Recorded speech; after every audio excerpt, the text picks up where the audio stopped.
আসসালামু আলাইকুম বন্ধুগণ, কেমন আছেন? নিশ্চয়ই ভালো আছেন। তো আজকে আমি হাজির হয়ে গেলাম নতুন একটি রেসিপিটা হইতাছে কাজি চালের ভাত রাঁধছিলাম।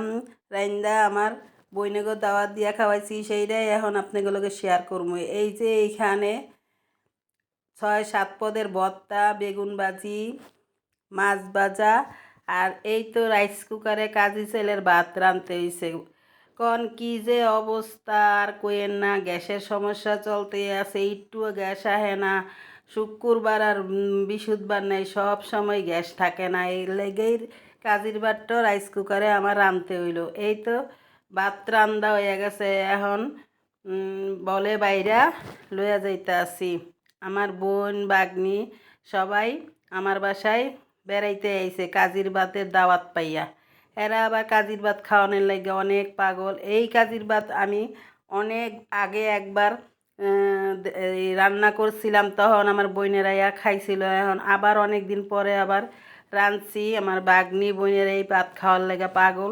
তো কইতে আছি যে এই কাজির ভাতটা পাইতা অগরে খাওয়াই আর দাওয়াত দিই। এই তো ড্রয়িং রুমে আমার বাইগনা বউ, বাইগনা ঘরে নাতিন, আমার ছেলে, আমি দাঁড়াই রয়েছি। আর এইখানে আমার সুপার উপরে 2 বোন বয়া রয়েছে, আর এই নিচে 2 বাগনি। তো রাইন্দা বাইরে সামনে সাজাইয়া গুছাইয়া দিছি, বাগনিকেও কইতাছি তো গোটা তোরা বাইরা বাইরা খা, আমি আর বাড়তে পারুম না। এই তো দেখেন আবার একটা ডিম পুষ করা লাগলো। এইটা আমার মাইয়া আবার কাজির ভাত খায় না, হ্যাঁ ঘরে আবার ভালো ভাত রাইন্দা খাওয়াইতে হয়েছে। 2-3 জন পোলা পানাইছে, ওরাও আবার কাজির ভাত খায় না, ওগুলো ভালো ভাত রাঁধছি। আমার হাজব্যান্ডও কাজির ভাত খায় না, আমার এক ছেলে, ছোটো ছেলেও খায় না, এই কারণে ভালো ভাত রাঁধতে হইল। এই তো আমি দাঁড়াইয়া রয়েছি, কথাবার্তা শুনতে আসি। এই তো ওদের খাওয়া দাওয়ার শেষ, এখন একটু কোকের ব্যবস্থা করা হইলো। তারাই কোক টোক নিয়ে আইছে, আমার বোনেরা কোক দিলাম সবাইরে খাওয়ার জন্য। আর এইটা হইলো বিকালের নাস্তা। পিঠা আনাইছি আর 3-4 পদের ভর্তা দিয়া অগরে নাস্তা দেওয়া হয়েছে।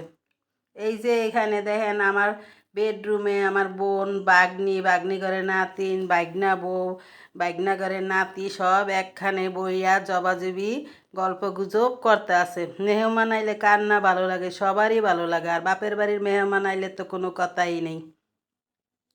দর্শক, আমার এই ভিডিওটা যদি আপনাকে ভালো লাগিয়া থাকে, তাহলে লাইক কমেন্ট শেয়ার করবেন আর সাবস্ক্রাইব করতে ভুলবেন না। আল্লাহ হাফেজ।